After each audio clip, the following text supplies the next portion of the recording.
Omicron खोप लगाइसकेका र संक्रमण भएका व्यक्तिमा पनि सर्न सक्छ। WHO। देशभर चिसो बढ्यो, कहाँको मौसम कस्तो? आजकै भिडियोमा नयाँ भेरिएन्टको कोरोना भित्रिएसँगै मुलुकभर सुरक्षा सतर्कता बढाइयो, उखुको मूल्य बढ्ने, नयाँ बिक्री दरको घोषणा यसै सातामा। पठाओ कि मनलाग्दी भाडा ठटाओ, पठाओले लिँदै बढी भाडा, बेलायतमा झन बढ्यो, एकै दिन 51,000 जना संक्रमित। फ्री भिसा, फ्री टिकटको विकल्प खोज्न बहस सुरु, दुर्मुसले आत्महत्या गर्यो भने के हुन्छ? एक महत्वपूर्ण विषय आजको भिडियोमा। 28 गते संसद भवन घेराउ गर्ने तयारी, बिना कसुर 40 वर्ष कलकत्ताको जेलमा राखिएका इलामका दुर्गा प्रसादलाई 8 लाख क्षतिपूर्ति दिन अदालतको आदेश। कांग्रेस महाधिवेशनमा भोट हाल्न जाँदा मोबाइल लैजान नपाइने, 60 वर्ष माथिका ज्येष्ठ नागरिकलाई बुस्टर डोज दिइने। दक्षिण एसियाका 5 मुलुकमा ओमिक्रोन फैलियो, एमसीसी कुनै हालतमा पास गर्न दिँदैनौ, गजुरेल।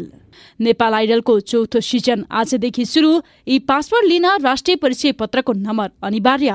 6.5 वर्षमा सम्पदा पुनर्निर्माण 64% मात्रै। च्याम्पियनशिप लिग बार्सिलोना समूह चरणबाट नै बाहिरियो र 15 नर्सिङ कलेजको भर्ना रोकियो। दर्शकबिन नमस्कार, इन्फो खबर बुलेटिनमा यहाँलाई स्वागत छ। म गंगा विश्वकर्मा।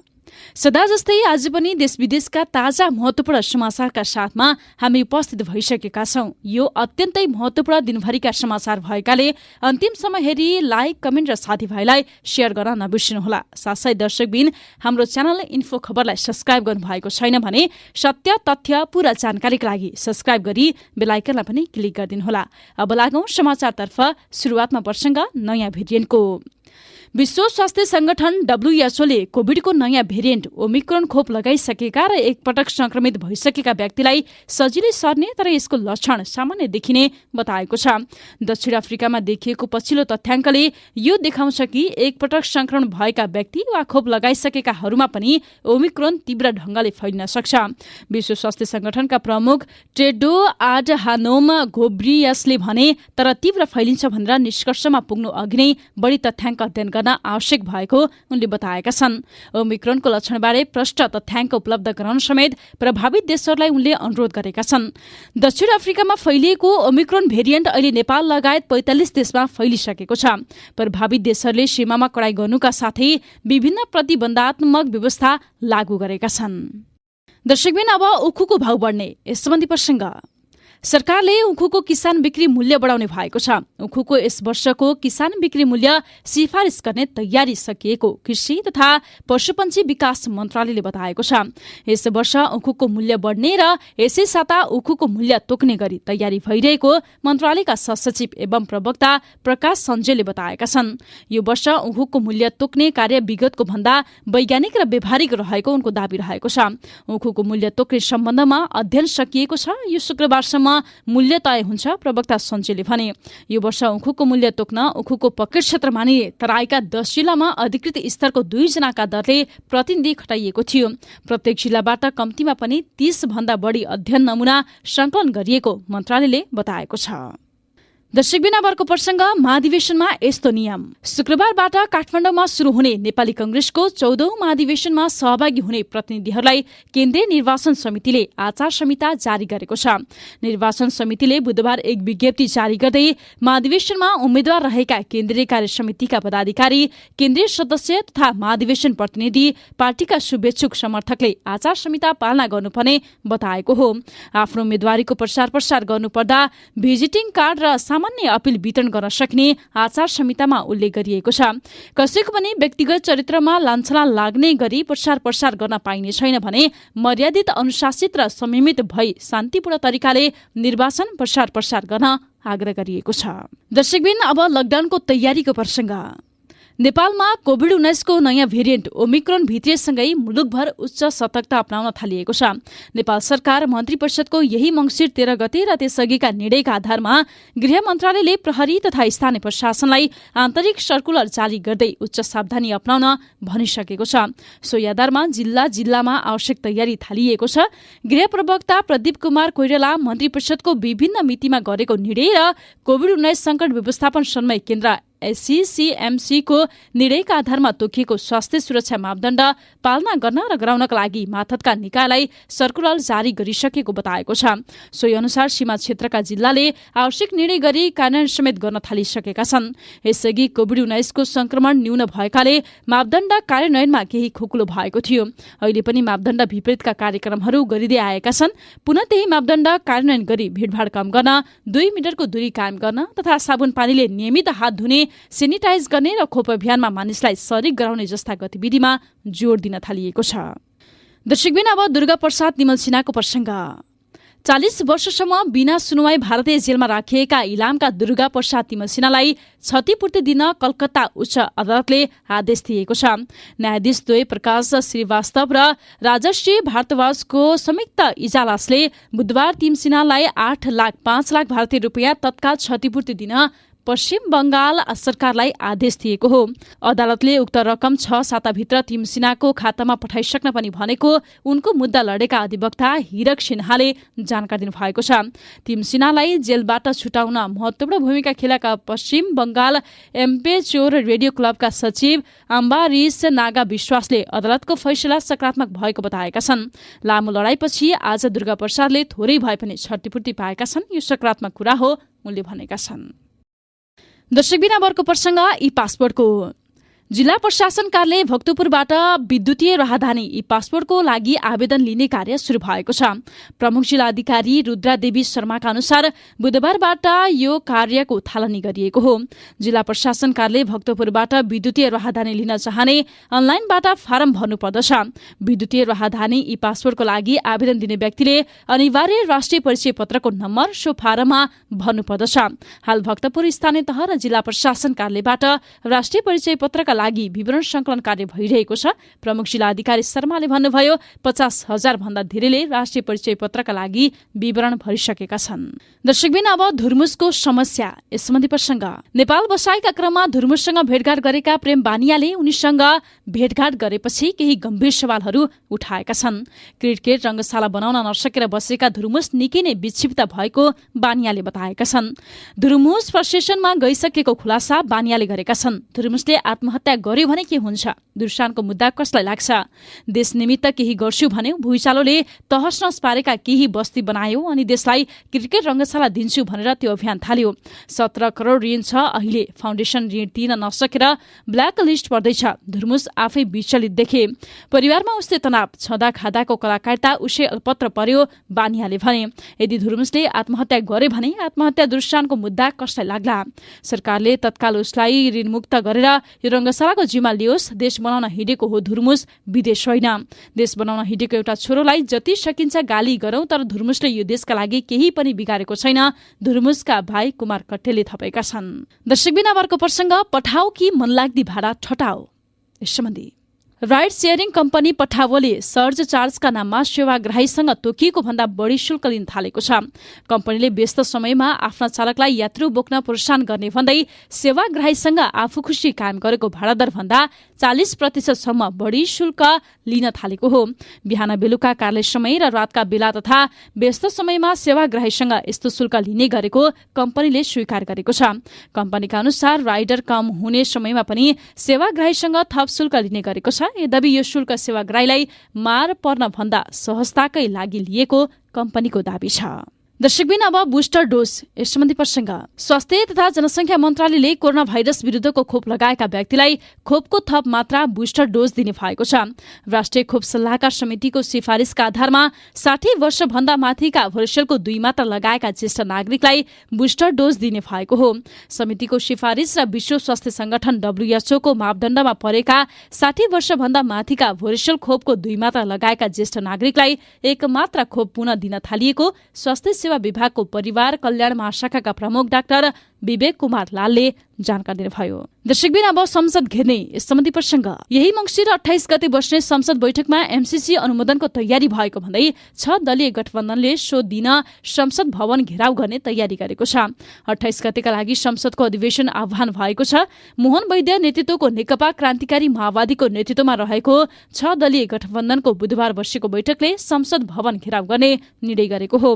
गठबन्धनले 27 गते MCA नेपालको कार्यालय घेराउ गर्ने कार्यक्रम पनि तय गरेको छ।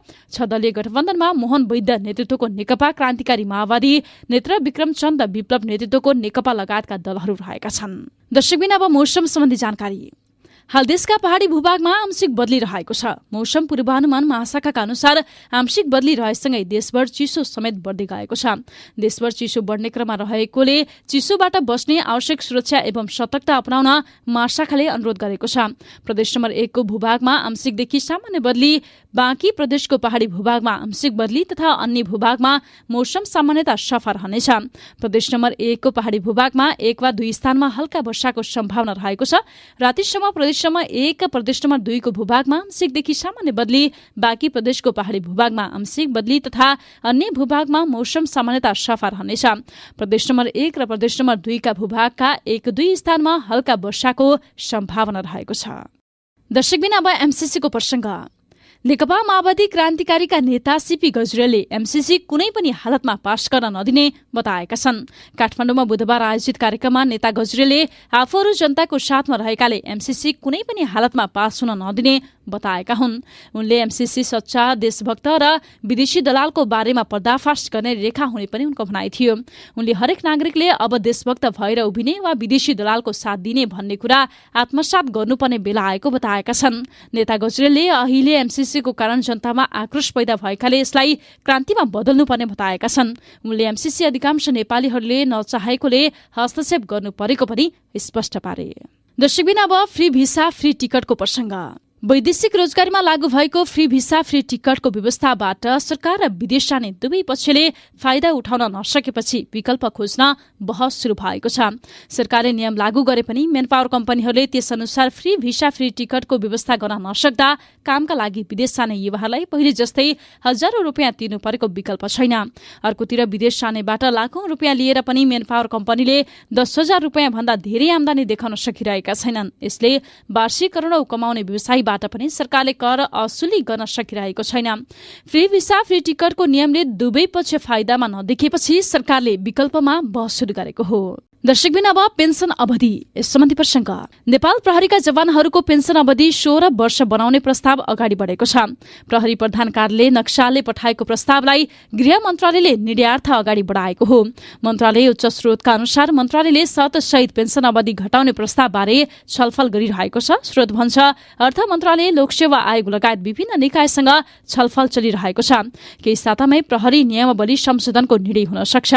मन्त्री परिषदले गत वर्ष 29 पुसमा सैनिक सेवा नियमावली संशोधन गर्दै नेपाली सेनामा फ्लर्स तथा सिपाहीले 16 वर्ष सेवा अवधि पूरा गरेर स्वैच्छिक अवकाश लिए निर्वृत्त भरण पाउने व्यवस्था लागू गर्ने निर्णय गरेको थियो।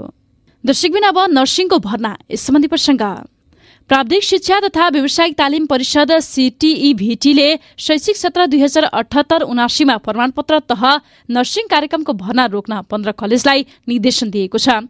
चिकित्सा शिक्षा आयोगको ऐन विपरीत भर्ना खोलेको भन्दै आयोगले तत्काल भर्ना नलिन मन्त्री परिषदलाई पत्रचार गरेको थियो।